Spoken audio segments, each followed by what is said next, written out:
अक्सर लोग law of attraction को बहुत सादा समझ लेते हैं। वो सोचते हैं बस मुस्बित सोच लो और ज़िंदगी बदल जाएगी, लेकिन हकीकत थोड़ी मुख्तलिफ है। कायनात सर्फ अल्फाजों नहीं सुनती, बल्कि इंसान के अंदर का यकीन और एहसास देखती है।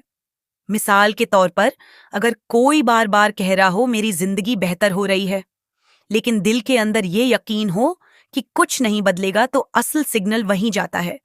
जो दिल में बैठा हुआ बिलीफ है, इंसान के अंदर एक निजाम होता है जिसे सबकॉन्शियस माइंड कहते हैं। ये वो हिस्सा है जो बचपन से बने हुए अकायद को पकड़ कर रखता है।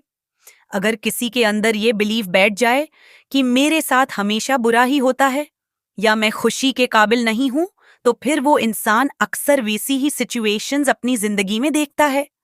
ये जादू नहीं है, बल्कि दिमाग का एक फिल्टर है।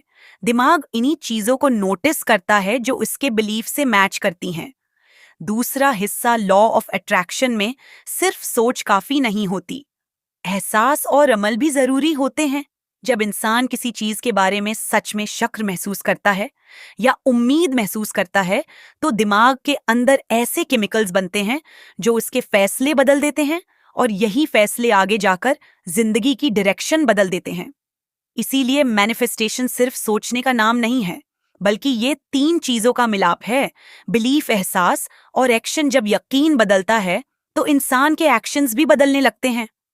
वो डिफरेंट फैसले लेता है, डिफरेंट मौके देखता है, और यही चीजें नई रियलिटी बनाती हैं। इस्लाम में भी यही उसूल मिलता है। हदीस में आता है, अल्लाह अपने बंदे के गुमान के मुताबिक होता है। इसका मतलब ये नहीं कि सिर्फ सोच लो और सब हो जाएगा, बल्कि इसका मतलब ये है कि इंसान का यकीन, इसकी दुआ और उसकी कोशिश मिलकर रास्ते खोलते हैं। लॉ ऑफ अट्रैक्शन कोई जादू नहीं है, ये एक सिस्टम है। जब इंसान के बिलीफ, एहसास और अमल एक डायरेक्शन में आ जाते हैं, तो जिंदगी भी इसी डायरेक्शन में बदलने लगती है। कभी कभी इंसान सिर्फ कोशिश गलत जगह कर रहा होता है। जब असल जगह समझ आ जाए, तो सब कुछ वाज़ेह होने लगता है।